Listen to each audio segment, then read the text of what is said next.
நியா நானா ஷோல நடந்த அந்த டீ ஃப்ரான்ச்சைஸி பத்தி பேசுனாங்கல்ல, அதுக்கப்புறம் தாங்க எனக்கு இன்னும் கொஞ்சம் புரிதலே கிடைச்சது.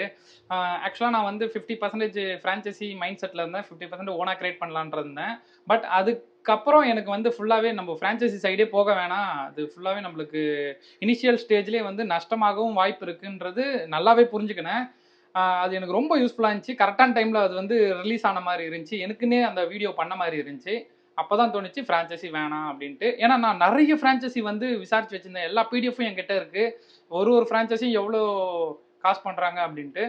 இப்போ தோணிச்சு ஃப்ரான்ச்சைஸி இல்ல. நம்ம ஒவ்வொரு விஷயமும் பார்த்து பண்ண போறோம். ஒவ்வொரு விஷயமும் அப்டேட் பண்ண போறேன். அதுக்கு தாங்க என் கனவு நோக்கி போற எபிசோட் 2 வெயிட் பண்ணி பாருங்க. நம்ம தரமா ஒரு பிசினஸ் ஸ்டார்ட் பண்ணி காட்டுறோம். சக்சஸ் பண்ணி காட்டுறோம். இதுதான் இன்னைக்கான அப்டேட். நம்ம டே பை டே நம்ம என்னென்ன பண்ண போறோம்னு வீடியோல வரும். Income video day by day சொல்லியிருந்தேன். இப்போ வந்து ஸ்டாப் பண்ணிட்டேன். உங்களுக்கு தேவைன்னா கமெண்ட் பண்ணுங்க சொல்லுங்கன்ட்டு. கண்டிப்பா